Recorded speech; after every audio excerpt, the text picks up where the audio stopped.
Good evening and thanks for joining us. I'm Jessica Harrington. Tonight on the Now Bakersfield, it's a campaign aimed at helping students and families enhance their lives through the power of books. A look at the special event held for local students in honor of National Reading Day, and how a local organization is helping keep tennis programs at high schools going. The special event held today to provide new equipment for players. And it's National Cervical Cancer Awareness Month. What you need to know about the disease and how you can prevent it. That's all ahead on the Now Bakersfield. Chris? Here's our lineup for the Now today. Some important topics to know. And we know that drug prices are high, but a new look at the cost of insulin and really just showing how desperate this is getting and what's being done to fix it. Also, would you eat food with CBD in it? We're talking about part of the hemp plant that doesn't get you high. It's the new ingredient that's showing up in a lot of foods, but we're going to talk to the experts about what you should consider before you try it. Plus, we got a pretty early look at this year's Super Bowl ads and a fan favorites coming back. We got a lot to get to.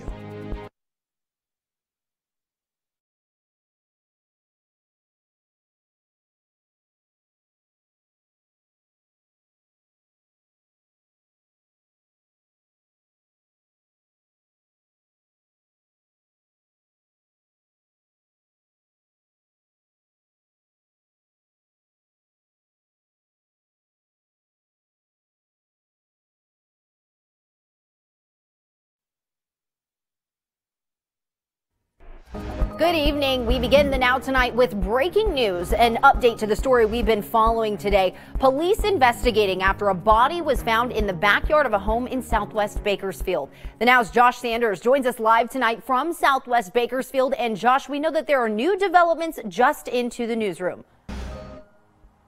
Yeah, Jess, new developments. This is a quiet neighborhood. It's called Mountain Gates. We're standing right off of Hathaway Boulevard. Early this morning, Bakersfield police were called out for the possibility of human remains found in this house behind me right here. So they were out here all day. That call came in around 7:30 this morning. Investigators here for the majority of the day.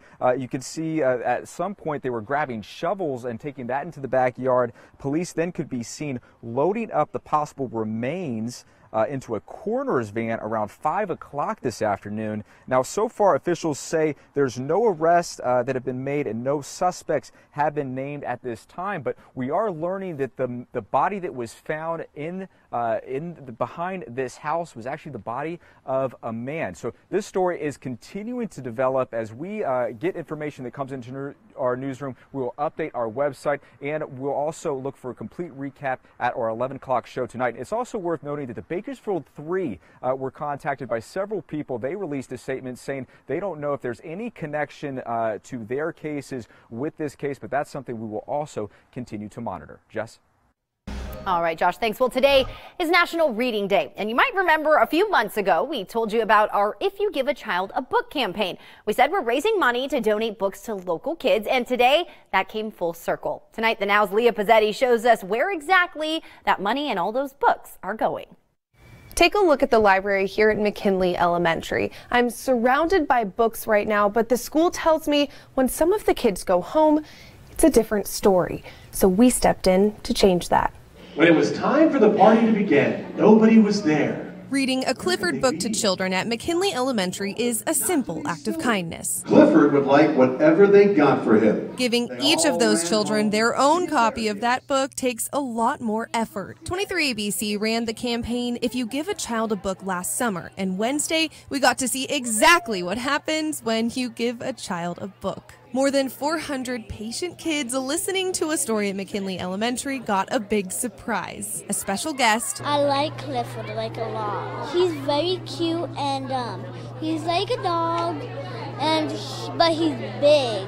And a copy of a Clifford book for every child in the room, helping them on their path to learning to read. When you read, you can learn words, and then on other books, when you read, you can learn these words from that book to the other book. Principal Rona Chacon-Mellon says a simple book can do wonders for the students at this school. We are a high poverty school, and honestly, the more reading we can do, the more love of reading that we can instill in our children here is better for them in the future. She says watching the kids listen intently and care about reading made her emotional. I was crying in the back, so I'm glad that no one saw that, because that's what I was doing.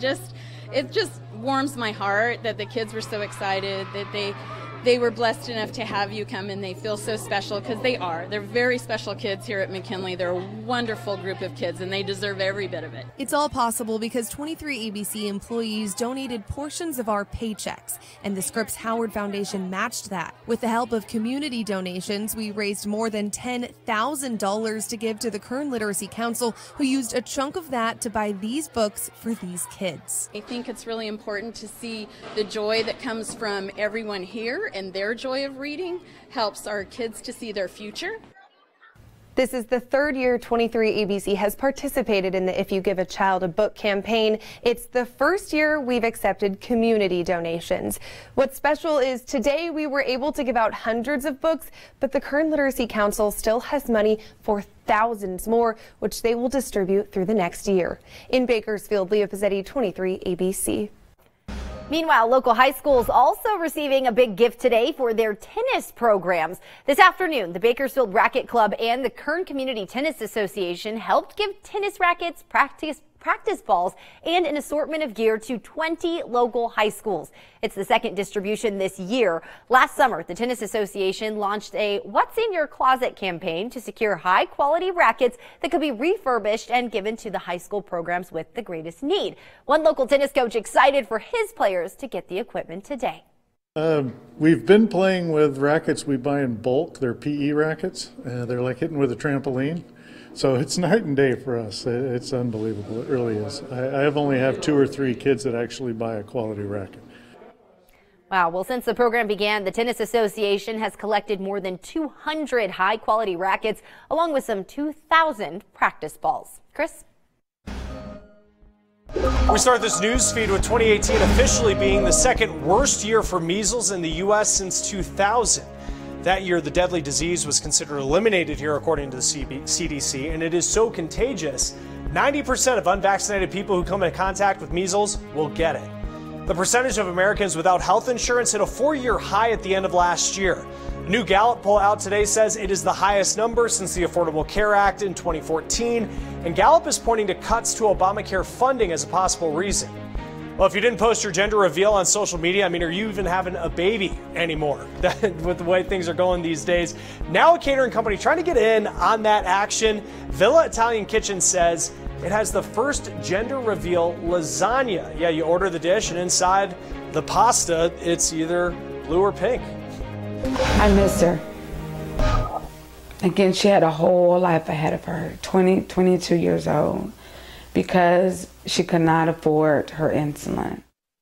Well, we have told you this mother's story before. She lost her daughter, Intavia, when she could no longer afford her insulin, and at one point her daughter started rationing her supply. Well, today we're getting new perspective on just how expensive insulin is getting. New numbers from the Healthcare Cost Institute show a person with type 1 diabetes can expect to pay about $5,700 a year on insulin alone. You compare that to 2012, the cost was just under $3,000. Now, the prices combined what patients pay along with their health plan. And the report says that more spending doesn't mean that people are getting better product. It's the exact same stuff that now just costs twice as much.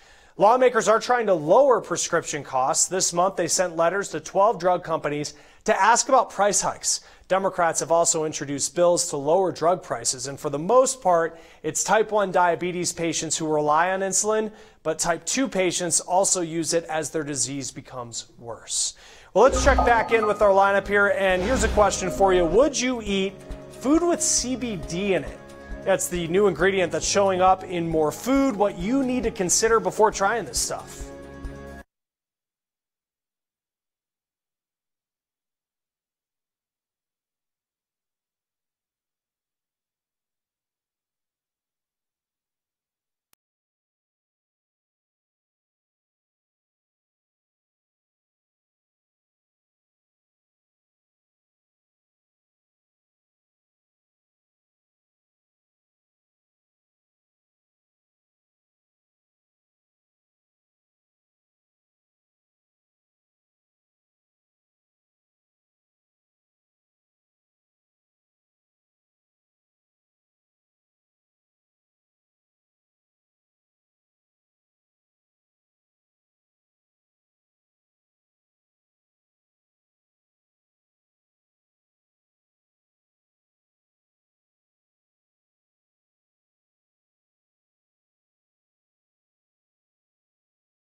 food trends over the past couple of years, I mean, they really have everything, all sorts of types of milk, from peas and almonds to kombucha. But the Now Zany Taylor finding that you can expect something different in 2019, and we're talking about CBD. It's the big food trend of 2019, and it's not the donuts. Although I wish they were. It's actually what's inside the donut, CBD. Now, CBD is from hemp, which is derived from the cannabis plant. But the thing is with CBD, you can't get high from it. People just report that it calms them down. We are going to see hemp in everything. You'll be able to have the option to add it in lots of different food. Starting with breakfast. The cereal box in Colorado allows you to add a scoop of CBD powder to your milk, and Strava Coffee is infusing their cup of joe with CBD. Chris Bedrosian is a baker and owner of Flores Mercantile. 0.3 THC is actually right on the dot. She has joined the CBD food trend. It's amazing. But for a more personal reason. In 2011, my sister died of cancer. She was 50 years old. It was a week after her 50th birthday, and it broke me. It was horrible. Chris believes if her sister had taken CBD, she wouldn't have suffered through so much pain. So I spent 6 months doing research, and then I started developing all these recipes, because that's what we started doing, was a bakery named after my great-grandmother, Flora Farmer. Over the years, she's tested out all sorts of food using hemp. Just about done. From dog treats to baked goods, even tea. We have chamomile tea with hemp, mint tea with hemp. There's still limited research done on the effects of CBD, but that's not stopping people like Chris from cooking with it. Even restaurants are getting in on this trend. You can now order an entire meal infused with CBD in cities like New York, Los Angeles, Denver, and San Francisco. For the Now, I'm Annie Taylor. All right, Annie, thank you. And teaching kids a healthy lifestyle, that is really important early on. And City Health's a group that's actually grading pre-K programs nationwide. And while they do say more cities are setting up pre-K programs, few of them are actually meeting quality standards in their report. Now, they measured pre-K programs by accessibility. If it had 20 or fewer students, is there one teacher for every 10 kids? Now, a teacher's education and training came into play, as well as what the kids are actually learning, of course. We talked to City Health's president about another important aspect that is overlooked often when it comes to pre-K programs, and that's health screenings. You catch, like a kid can't see well or doesn't hear well, if you catch that early, you're going to really give them that chance to be learning with the rest of the pack, with the rest of the kids, and be able to do so well in the future. Yeah, in pre-K, it may seem a little early for this, but studies do show that it can be tied to lower crime and teen pregnancy rates. It's also tied to higher lifetime earnings. Now, City Health says fewer than half of the pre-K programs in the 40 biggest cities actually met the highest standards. But you do take a look at this map, and these are some of the programs that did the best, the cities where they happened. But these quality programs really only reached about 30% of eligible preschoolers. January is Cervical Cancer Awareness Month. It's a dangerous disease, but there's a possible way to help prevent it. Cervical cancer is caused by human papillomavirus.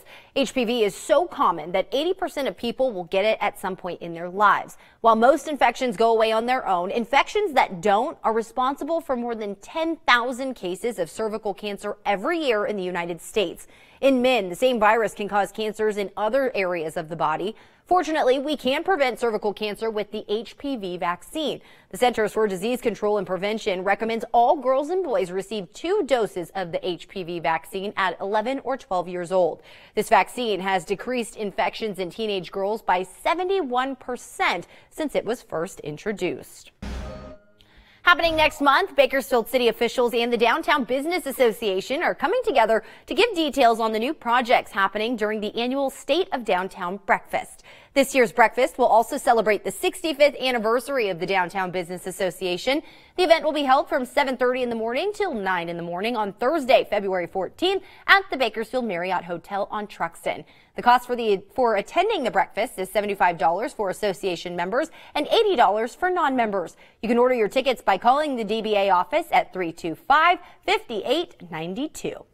All right, well, let's take a live look at downtown Bakersfield. Nice clear skies, cool temperatures. It was a gorgeous day today, Allison. It was so nice. Temperatures are back to above seasonal, and we are tracking a warming trend, so temperatures slowly increasing each day through the weekend as well as into early next week. 58 was our high today, normal 57. It looks like we could be reaching the 60s tomorrow, and that trend only going to continue, all due to high pressure that's dominating just off the coast. But due to clear skies and calm winds, there is a dense fog advisory that will be impacting the area near Hanford. Now, the most widespread fog is going to be happening right around sunrise tomorrow. So this advisory will be beginning at 4 a.m., continuing until 10 a.m. We do have a chance to see some patchy fog here in Bakersfield, but it looks like most of that is going to be staying to the north of the county. So if you are driving up the 99 tomorrow, make sure that you are aware in the early morning hours. Now, as skies clear, we're going to be seeing just a few high thin clouds, up to 62 degrees as a high in Bakersfield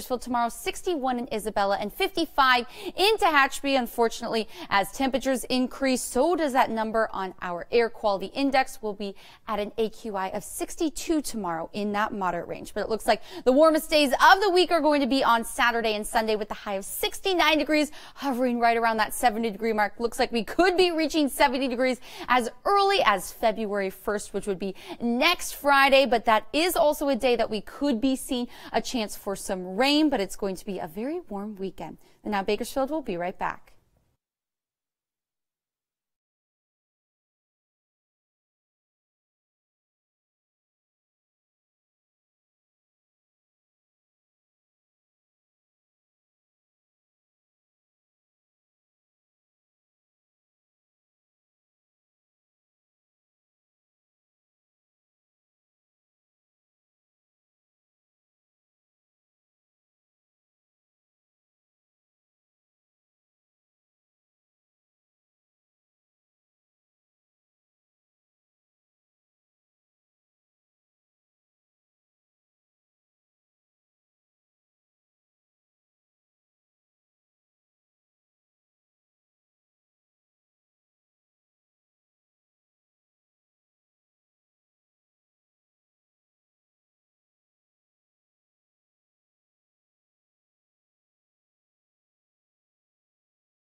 Let's get to the Now news feed. Subaru discovering a defect in its power steering, and it stopped production at 2 of its factories. This is according to the Wall Street Journal, and these plants, they're big time because they're responsible for 2/3 of the company's production. Now, it's unclear what's going to happen to the cars that were already made with this problem. Some lawmakers want the Bible in public schools. Several lawmakers in 6 states want public schools to have students read the Old and New Testaments. Yeah, North Dakota lawmaker says the Bible should be in school because it does play such a big part in society. Well, this Valentine's Day, you're going to have to find another way to find the right words. You're not going to be able to be bailed out by sweetheart candies, you know, the little ones that might have a phrase on it like "be mine." Well, these aren't being made anymore because the company behind them actually went out of business. Well, YouTube TV announcing today that it is expanding across the country. We're talking about YouTube's streaming service. Goes for $40 a month. You can live stream dozens of networks. Meanwhile, one of its competitors is actually lowering its price. We're talking about Hulu. Its base price at the moment, $7.99, but in February, that's going to go down to $5.99, and they say you shouldn't expect more commercials. Well, Netflix is also kind of doing exactly the opposite. They are changing their price, but they recently raised their prices. And of course, the Super Bowl right around the corner. No football this weekend, but the final one the weekend after that. So what if you're not a football fan? Well, we all know that the commercials many times can be just as fun as the game itself. Let's go to the Now's Annie Taylor with a peek at some of the commercials you'll see this year. First things first, Budweiser is bringing back the Clydesdales. Check it out. Isn't how many times must the cannonballs fly? This 60-second version of the ad is a continuous shot of the horses, and then it eventually shows wind turbines because Budweiser is showing off the renewable energy they use from wind farms. A 45-second version will air during the game. And then Olay, the skincare brand, is throwing it back to the 90s with a creepy ad. Here's a preview.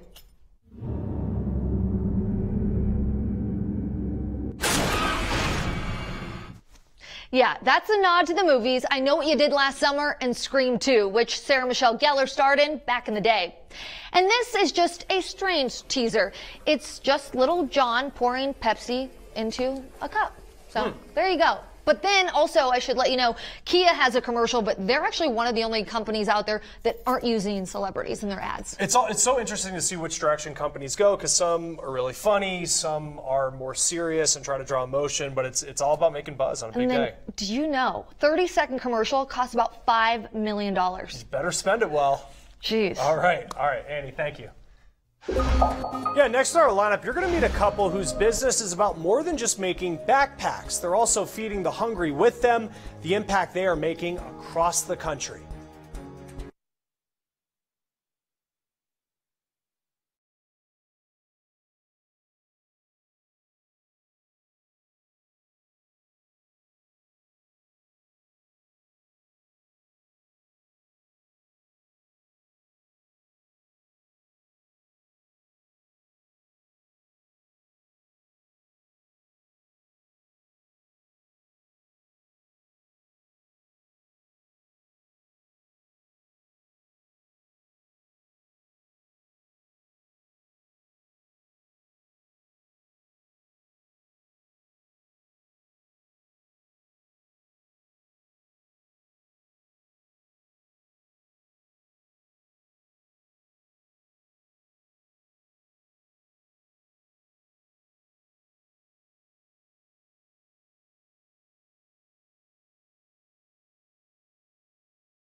Well, you may already know a few brands that are known for not only selling a product, but giving back. For example, Tom's Shoes, Warby Parker Sunglasses.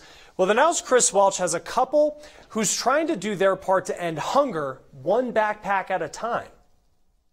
We were traveling around South America and Europe. You might call Kelly Belknap and Matilda Sandstrom adventurers. Our favorite thing to do really is just walking around cities, exploring stuff like that. But on one of their trips a few years ago, something started to bother them. Seeing how many people actually are in need and that we could help if we just knew the right way to do it. They wanted to help the hungry. We wanted to kind of spread some kindness while we were on our trip, so we would buy meals from the grocery store, actually food that we would pack into meals, and then we would hand these meals out to everyone we saw throughout the day. They'd pack anywhere from 15 to 20 meals inside their bags. This is our new design that we're working on. And that is how their idea for Adventurous Backpack Company was born. We can use capitalism, we can use businesses as a way to give back and actually solve problems. A portion of every sale goes to the nonprofit Feeding America. They say the proceeds from one backpack are enough to provide 25 meals to those who need it. It was backpacks on our trip giving meals out, and we wanted to continue giving meals from backpacks for our company as well. We want to help spread the message that brands should be doing whatever they can, whatever they're passionate about, to give back. They may not have the solution to world hunger, but they believe their food via backpack business will bring a bit of kindness to the people who need it most. We hope so, certainly. Reporting for The Now, I'm Chris Welch. All right, Chris, thank you. And let's check in with Jace Larson with what we're working on for tomorrow here on The Now. You found the perfect used car. The condition looks great, the miles look right, or are they? How easy it is to use a device like this to lower your odometer mileage. We're going to show you how you tell if it's happened on your car and what to do about it if you're worried. That's tomorrow on The Now. And coming up tonight on 23 ABC News at 11, the Bakersfield City Council discussing the creation of an oversight committee to make sure funds from Measure In will be used appropriately. We're going to have that story and much more tonight on 23 ABC News at 11. In the meantime, though, we are tracking some pretty comfortable temperatures considering the time of year. Yeah, exactly. Not too bad. 50 degrees right now here in Bakersfield, but up in Delano down to 46 degrees. We do have a warming trend that's going to be bringing temperatures to near 70 degrees on Saturday and Sunday. And good news, Alta Sierra will be open all 3 days. 49 is a high on Friday and then in the low 50s. So maybe just a light jacket. Not comfortable. That's for sure. That's going to do it for us on The Now Bakersfield. We'll see you back here tonight at 11.